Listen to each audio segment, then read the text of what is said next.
to just create money when you think it's needed, without considering an exit plan, without considering what that really does to distort the markets from the real economy, without considering tomorrow, that's a very reckless job to have if you do it wrong. What the Fed has done the entire time is get its timing wrong and overstep its power. So there's no reason to create $4.5 trillion worth of money to, quote, save the economy when you don't see any signs that that's what it's doing, right? There's some very, credentialed economists working at the Fed and for the Fed.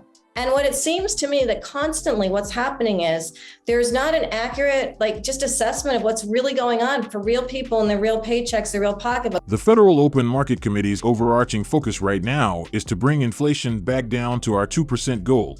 Price stability is the responsibility of the Federal Reserve and serves as the bedrock of our economy. Without price stability, the economy does not work for anyone.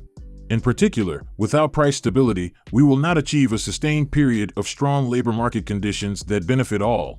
The burdens of high inflation fall heaviest on those who are least able to bear them. This is the opening paragraph of Federal Reserve Jay Powell's speech at the 2022 Jackson Economic Symposium, an annual symposium that brings together central banks, finance ministers, academic luminaries, and leading financial market players from around the world. The speech, titled Monetary Policy and Price Stability, seeks to underscore the Federal Reserve's unwavering resolve to bring inflation down to 2%, regardless of the price to be paid to achieve the goal. This is especially clear in the next paragraph, where Powell warns Americans to brace for pain. While higher interest rates, slower growth, and softer labor market conditions will bring down inflation, they will also bring some pain to households and businesses, Powell stated during his speech, continuing by adding, "These are the unfortunate costs of reducing inflation. But a failure to restore price stability would mean far greater pain."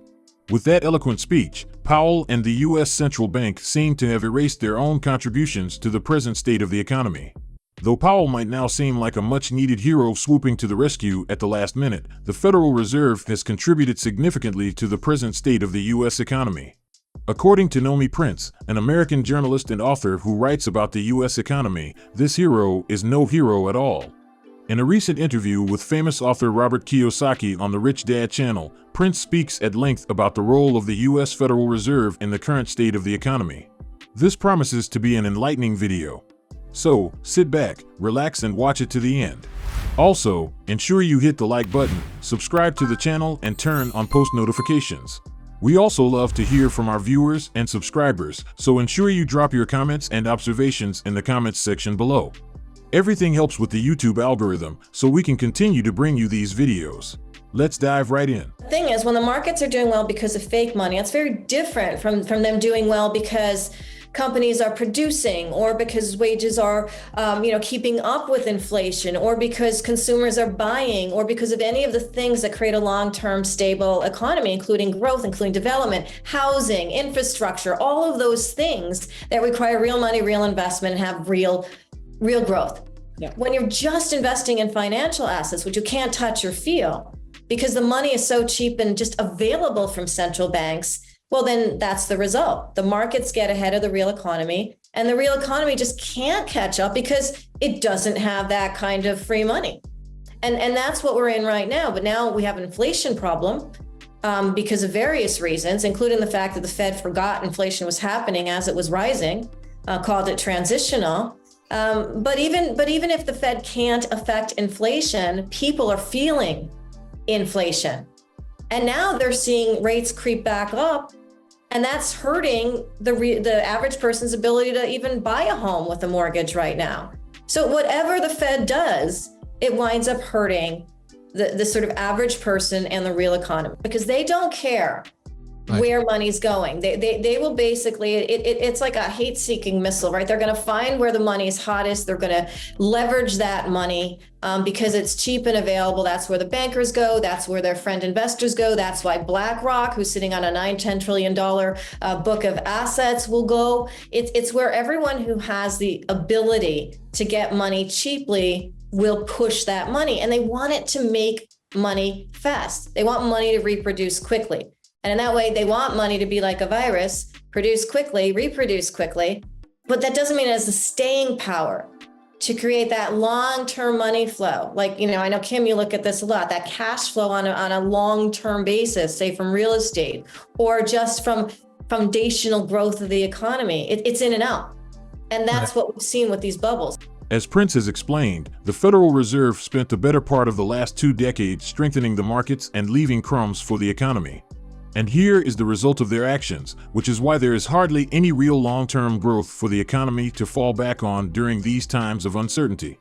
Let's get back to Prince as she speaks about the consequences of it all for the average American. If the Fed hadn't stepped in and created money at that moment, that money would not have been available. It is about the Fed basically, sort of moving some digits on a computer, creating this sort of fake money, and then buying bonds or buying the debt of the US government or of the housing market or whatever it might be with that fake money. And that creates this additional bubble. I think to your point about the IRS in general, and this gets kind of to the core of that disconnect between the markets getting sort of free and leverageable money from central banks around the world, including the Fed, and what's going on in the real economies is people aren't able to keep up. But on the taxation side, because the government isn't basically making enough money, right? It's borrowing money. That's how we run the country. And that goes back to this disconnect between the markets and the real economy, because if the real economy is not keeping up, that means it's not making enough money to basically fund itself. Whether that's on the private side or the public side, it's just not making enough money. And so the taxation that you then go through is related to the fact that we've got this gap between what the real economy makes and what it looks like the markets are doing because they have this fabricated money going into them. It's all connected. To just create money when you think it's needed without considering an exit plan, without considering what that really does to distort the markets from the real economy, without considering tomorrow. That's a very reckless job to have if you do it wrong. What the Fed has done the entire time is get its timing wrong and overstep its power. So if there's no reason to create $4.5 trillion worth of money to quote save the economy when you don't see any signs that that's what it's doing. Right? There's some very credentialed economists working at the Fed and for the Fed. And what it seems to me that constantly what's happening is there's not an accurate, just assessment of what's really going on for real people and their real paychecks, their real pocketbook. Like, for example, right now, unemployment looks like it's low. So the Fed's saying, all right, unemployment's low, we can raise rates to fight inflation. Not that the two are related, but let's pretend they are. So the reality, though, is that a lot of people are working multiple jobs.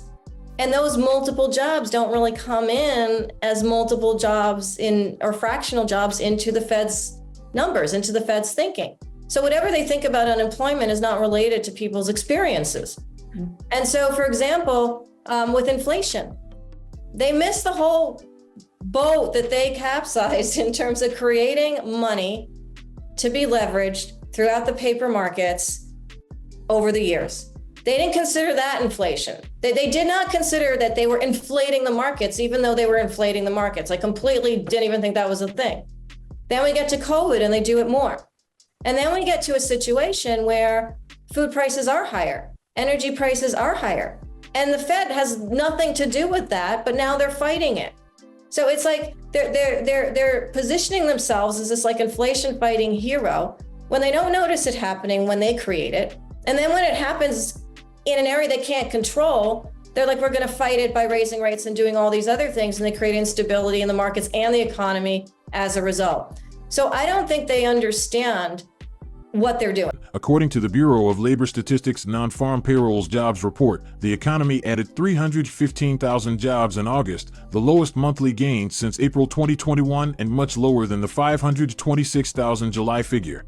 The unemployment rate also rose 3.7%, with the labor force participation rate also advancing to 62.4%, the highest level since March 2020. All these suggest that the economic decline is worsening, and there is going to be a lot more pain for everyone. What do you think about Nomi Prins' interview? Please drop your thoughts, comments, and observations in the comments section below, and hit the like button. You can also subscribe to the channel and check out our other videos to stay updated on the global economy. Thanks for watching.